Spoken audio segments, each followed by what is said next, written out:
అన్యాయం అయిపోయింది బాబా, అన్యాయం అయిపోయింది. మన బస్సు డ్రైవర్లని, కండక్టర్లని, క్లీనర్లని, మొత్తం స్టాఫ్ అందరిని అరెస్ట్ చేశాడు. ఏమిట్రా నువ్వు చెప్పేది? అంతటితో ఆగాడా? 4 బస్సులు సీజ్ చేసి పోలీస్ స్టేషన్ దగ్గర పెట్టాడు. ఎవరనుకున్నారు? నీ ఫస్ట్ క్యాండిడేట్ సన్ను, ఇన్స్పెక్టర్ పృథ్వీ. ఇతనికే సంబంధం ఉందని మన బస్సుల్ని సీజ్ చేశాడు. జనం గవర్నమెంట్ బస్సులు ఎక్కకుండా మన బస్సులు ఎక్కుతున్నారని వాడి కడుపుమంట. ఏ బస్సులు ఎక్కాలో ఏ బస్సులు ఎక్కకూడదో వాళ్ళ ఇష్టం. ఇతనికి ఎందుకు? ఇది కాదు కారణం.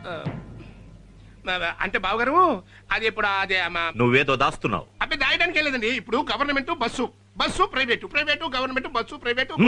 అసలు ఏం జరిగిందో నిజం చెప్పు. ఏం లేదు బావగారు, మంద ప్రైవేట్ బస్సు, అవతల ఆర్టీసీ బస్సు. మన కలెక్షన్లు ఫుల్ గా ఉండాలని నా చెంచాగాళ్ళు పెట్టి ఆర్టీసీ బస్సులో ఎక్కే జనాన్ని బెదరగొట్టించి మన బస్సుల్ని ఓవర్లోడ్ చేస్తున్నా.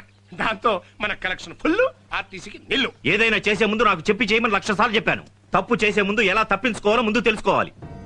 వాడా డ్రైవర్లని, కండక్టర్లని ఎందుకు అరెస్ట్ చేశాడో తెలుసా? ఎందుకంటారా? నన్ను పోలీస్ స్టేషన్ కి రప్పించడానికి, వాడి ముందు చేతులు కట్టుకుని నిలబెట్టడానికి. ఎట్టి పరిస్థితిలోనూ ఈ రాయుడు పోలీస్ స్టేషన్ లో అడుగు పెట్టాడు.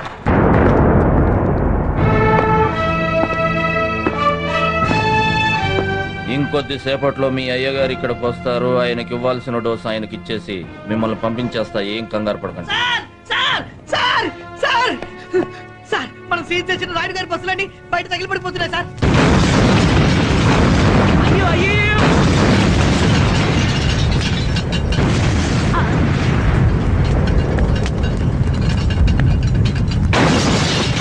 ఆ రాయుడు గారికి గిట్ట వాళ్ళు ఎవరు పని చేసి ఉంటారు? ఈ ఊర్లో రాయుడు గారి గిట్టని వాళ్ళు ఎవరు ఉన్నారు? మరి ఎవరు తగలబెట్టుంటారు? రాయుడే తగలబెట్టించాడు. ఎస్.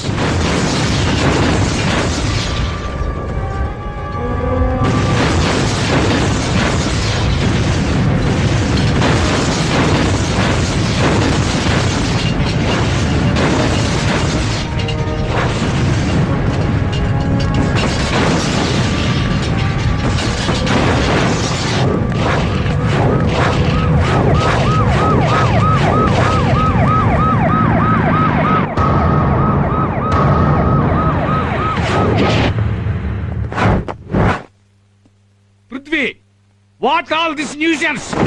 ఆ రాయుడు తన బస్సుల్ని తనే తగలబెట్టించాడు. I know, you know it, but where is the proof? అవి తగలబడింది మన ప్లేస్ లో, మన ఆధీనంలో. నా బస్సులు పోలీసులే తగలబెట్టారని రాయుడు గారు కంప్లైంట్ ఇచ్చాడు. నా బస్సులు నాకు ఇవ్వండి, లేకపోతే ఆ సీఐని పోలీస్ స్టేషన్ నుంచి వెళ్ళిపోమనండి. 24 hours లో తనకి సమాధానం చెప్పాలంటున్నాడు రాయుడు గారు. నువ్వు బస్సులే ఇస్తావో స్టేషన్ నుంచి వెళ్ళిపోతావో నీ ఇష్టం. వాళ్ళు వదలండి.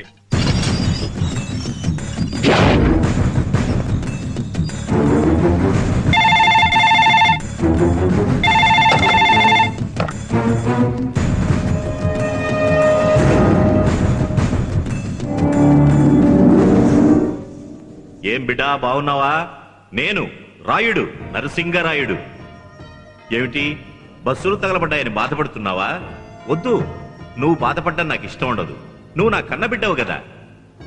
చూడ్నాయనా, నేను కోట్లు సంపాదించా, కానీ ఇంతవరకు నీ భాగం నీకు పంచివ్వలేదు కదూ.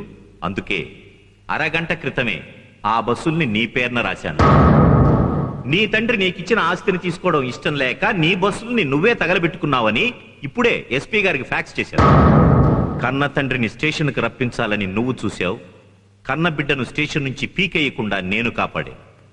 ఎలా ఉంది బిడ్డ నీ బాబు కొట్టిన దెబ్బ? రాయుడు, ఏదో ఒక రోజున నా చేతులతో నీ చేతులకు బేడీలు వేసి నా స్టేషన్ సెల్లో గనుక నిన్ను తొయ్యకపోతే నేను ఆ అమ్మ కొడుకునే కాను.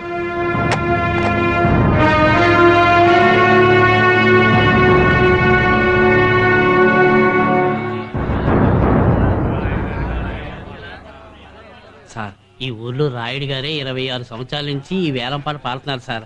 ఆయన కాదని ఎవరు సొంతం చేసుకోలేరు. ఇప్పుడు ఈ వేలంపాట జరపడం వేస్ట్ సార్. కూర్చోండి కూర్చోండి. ఆఫీసర్ గారికి నమస్కారం. నమస్తే రాయుడు గారు. ఈ చెరుకూరు టౌన్ లో 25 లిక్కర్ షాపులు ఉన్నాయి. ఒక్కొక్క షాపుకి విడివిడిగా వేలం వేయటం కంటే మొత్తం అన్ని షాపులకి ఒకేసారి రేట్ ఫిక్స్ చేసి వేలం వేయడం మంచిదని రాయుడు గారు సూచించారు.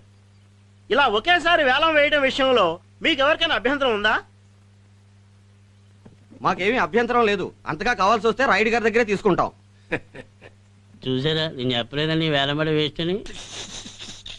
మొత్తం ఈ 25 షాపుల విలువ ₹1,00,00,000. 1,10,00,000.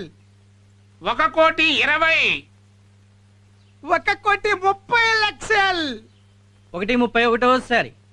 1,40,00,000 అండి. 180.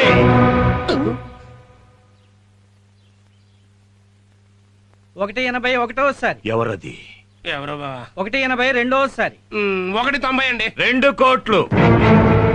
2 కోట్లు 1,000. ఎవర్రాది? అది అర్థం కావట్లేదు బావా, కనీసం మొహం కూడా కనపట్లేదు. 2 కోట్లు 2,000. 2,10,00,000 అండి. 225.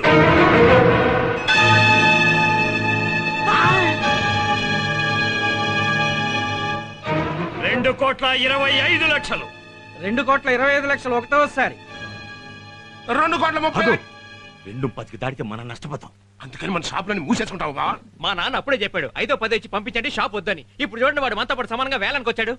ఇది వాడి ధైర్యం కాదు, వాడి వెనకాల ఎవరో ఉన్నారు. అదెవరో కనిపెట్టాలి. 2,25 1,000. 2,25 2,000. 2,25 3,000.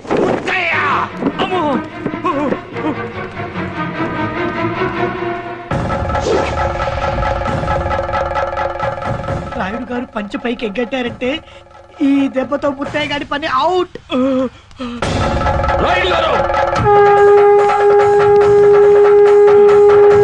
ఏయ్! రాయుడు గారు అతనేం చేయదు.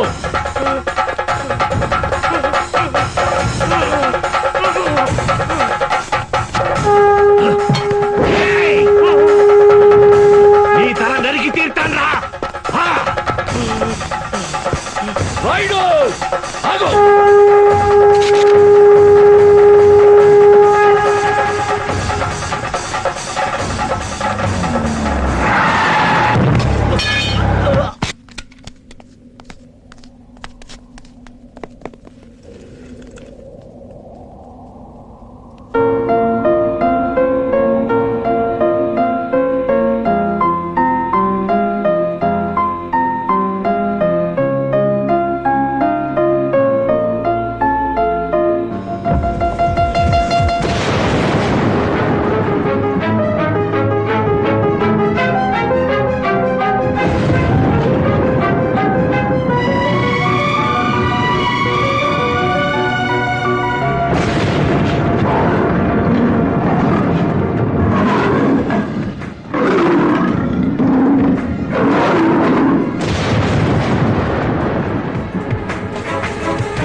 రాయుడు పరుగు ఇప్పుడే మొదలైంది. నీ జీవితాంతం పరిగెడుతూనే ఉంటావు. నీ షాపులన్నీ వేలం పాడింది ముత్తయ్య కాదు, నేను. ముత్తయ్య ఎరా, నేను గాలం, నువ్వు చేప. నీటిలో ఉండాల్సిన చేప ఒడ్డున పడితే ఏమవుతుంది? ఈ సేమ్ టు సేమ్ గడ ఎవడరా సడన్ గా ఎంట్రీ ఇచ్చి పెద్ద ట్విస్ట్ ఇచ్చాడు.